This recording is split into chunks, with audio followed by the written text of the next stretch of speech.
Some days, Nice of you to come out in this weather. in some places, Thanks for coming this morning. someone just needs to be there. She served during World War II. This was one of those days. This morning we're just here to honor Miss Betty. A drill instructor during World War II, Betty Lance lived her last days at the Veterans Home at Fitzsimmons. She's a good friend. She had nobody else. Nobody, until a chance meeting 2 years ago, found her a family in the veterans group, the Patriot Guard. This was a gal that lived life on her own terms and with her own rules. If you didn't like them, she didn't care. Today, they remembered the time spent with Miss Betty, the occasional beer shared, and the stories. If you were going in and she was grouchy during the morning, we'd say, Betty, you're one grouch this morning, and this at 89. Well, I should be. I haven't had a man in a week. That was Betty, gruff, straightforward, the drill instructor to the end. But there was another side of Betty. She was very sad to be by herself. She had told me one time that she was so afraid to pass away by herself. So when that time came, Ray Hoskins and Randy and Don Raybine were there all night. Because we didn't want her to be alone. And she was, they were there in the end. and they were all there today. All of you brought smiles and happiness to this wonderful lady. They remembered a veteran and a woman who would have found humor in a spring snowstorm. She is laughing right now because this is kind of symbolic of her personality.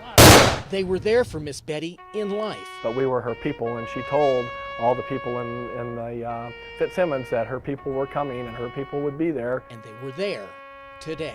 She's a veteran, and she deserves not to be alone or forgotten. At the Fort Logan National Cemetery, this is Dave DeLozier, 9 News.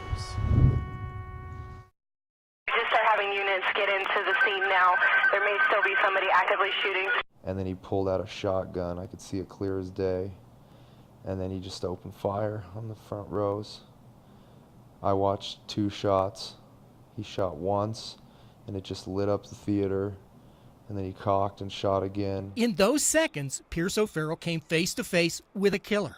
When the gunman entered the theater, he was no more than 30 feet away from O'Farrell. He seemed very methodical.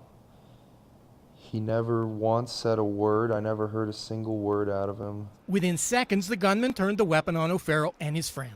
And he said, Pierce, I'm shot, man, I'm shot. I said, me too, just stay down.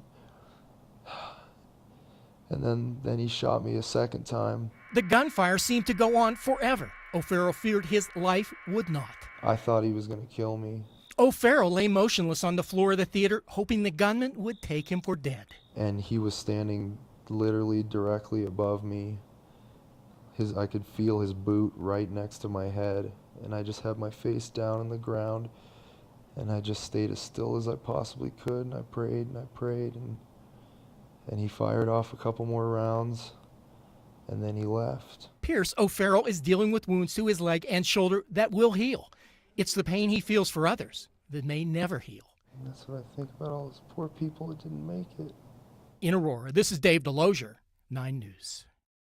Writing is the craft that I'm particularly adept at. Words convey messages. I just kind of knew that was my niche. Messages sent in traditional ways. I mean, I write for a nightlife magazine mostly. And some not so traditional ways. Okay, here we go.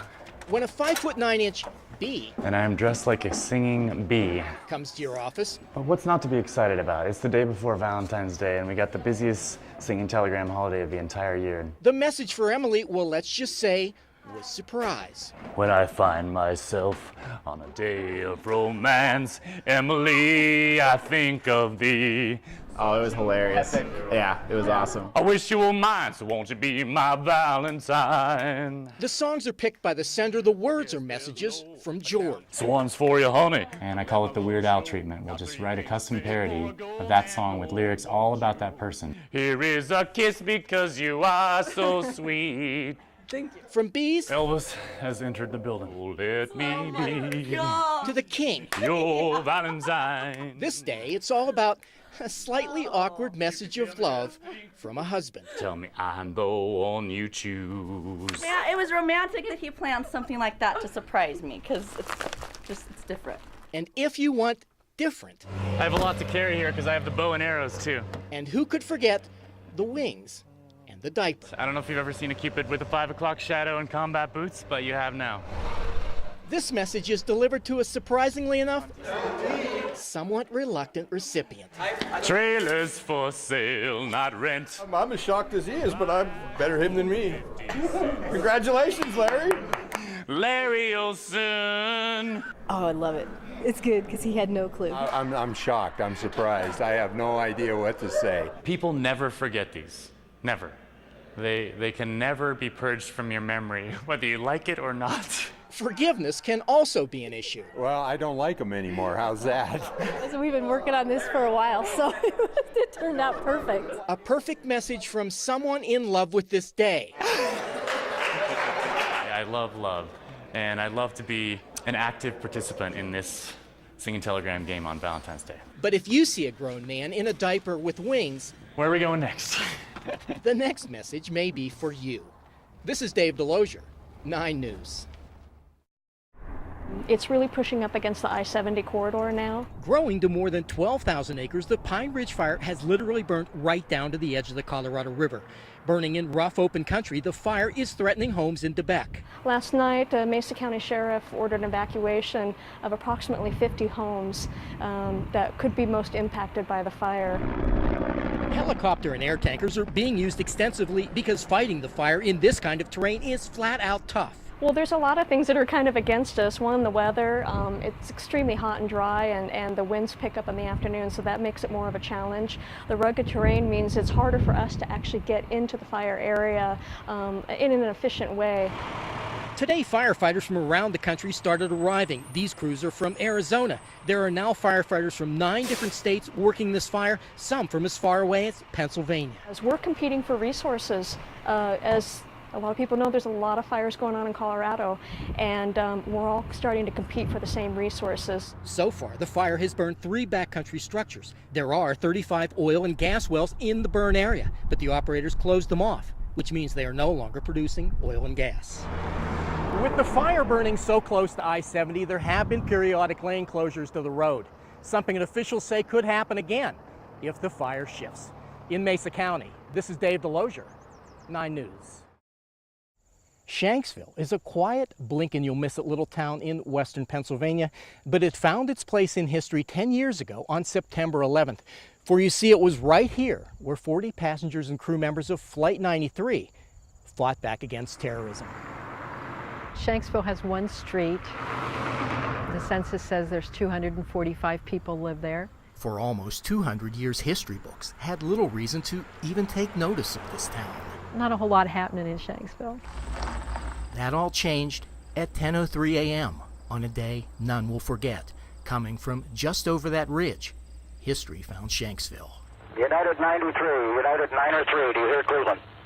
When suddenly there was this I have difficulty describing the loudness of this plane crashing. The house shook. Shaken, too, was an entire country. History remembers that day for the nearly 3,000 lives lost in New York and Washington to terrorism. History remembers Flight 93 for the 40 passengers and crew members who stepped up to stop it. What's just as important about what happened that day is also what didn't happen that day. Flight 93 was 18 minutes away from reaching Washington, D.C., either the U.S. Capitol or the White House as a potential target. And had the 40 people on board not acted in the way that they did, bravely, heroically, courageously, then we might be talking about an entirely different memorial. In the 10 years since, more than 1 million of us have made this walk. It's just something we really needed to come see. Saddest thing. We come here to remember. It's remarkably too easy to put the memories, to bring the memories back. Tough day. We come here to look at that ridge. It was about 50 feet over that ridge when it cleared that ridge. And we try to imagine the unimaginable, what those final seconds must have been like. And I try to put myself on the plane, I think we all do, and think, you know, what would we do? Can't imagine. Excuse me. Sorry. 10 years of time have done little to fade the memories. I think this is just embedded in our memory so much, it's about like yesterday. Now it is quiet here.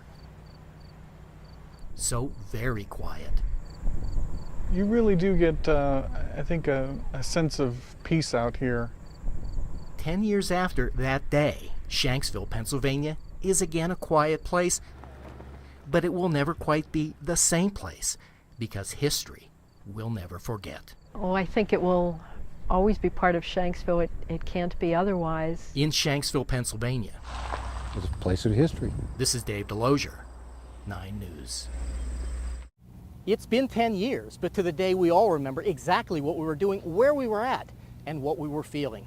Here in New York City, life has moved forward, except for one place where all those feelings come back. It's the most electric city in the world. When you're here, well, your senses let you know it.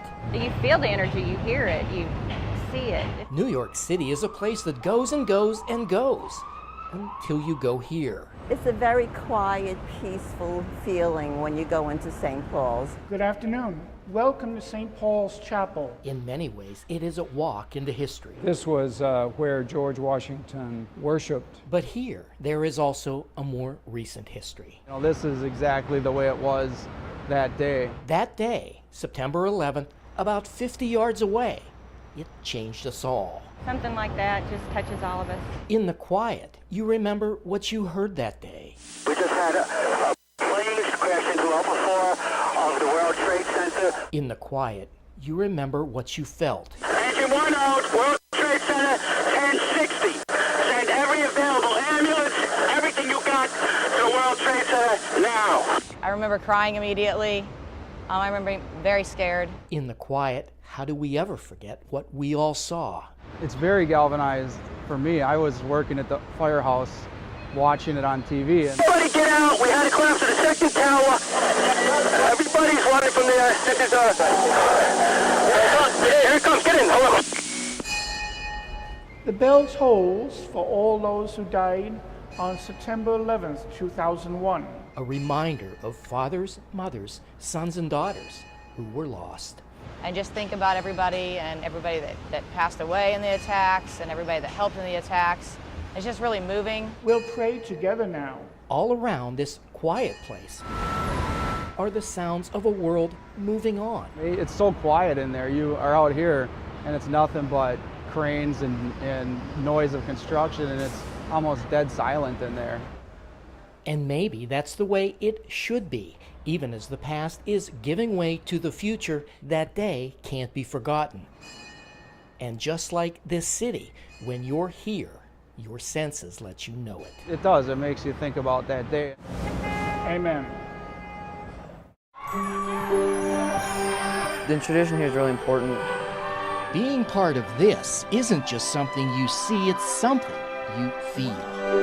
It feels amazing to just have that opportunity to wear the jersey. And to be a Golden High School Demon. For me, it's a ton of tradition. John Anderson has been the coach here for 14 years and remembers all those teams, those faces, those names. Golden, we kind of pride ourselves on, having tough kids that will respond to some adversity and get after it, and Brad Lukeman was the epitome of that. You see, being a Demon isn't just something you call yourself, it's how you play. Brad Lukeman!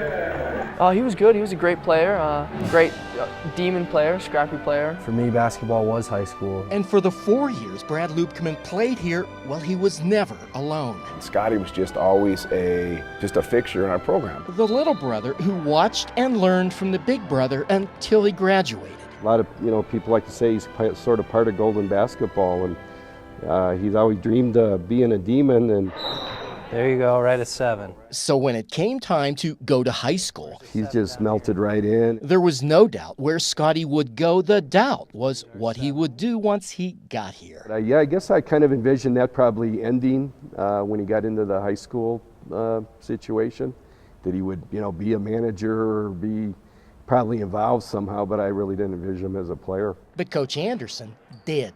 He would kind of, say, well, maybe he could be a manager and help out, and that's not what Scotty dreamed about on the sidelines there. I mean, he'd done that. He'd been a manager, and he hadn't had the chance to do this until now. Come on, Scotty! A freshman on the freshman team. Uniform's a big part of it for him. Scotty waited 6 years for this. I'm happy. I don't believe in it's somebody's turn. Unless you earn it. Well, Scott Lukeman has earned it. Not the tallest or the fastest, he does know what it means to be a team. everybody kind of comes together around Scott. He really brings us together. But that doesn't mean he's not prepared. See that move? Remember it. He definitely feels the excitement in that gym. Yeah, what about Cole? And as the end of the game nears, for the player who's waited so long, it's time. Come on, Scotty! You need to understand Scott Lubkeman isn't on this team because of who his brother is or who the coach is. He's a Demon because of who he is, a basketball player. A kid like Scotty makes everybody understand what sports is all about. And for anyone who doubts what they saw,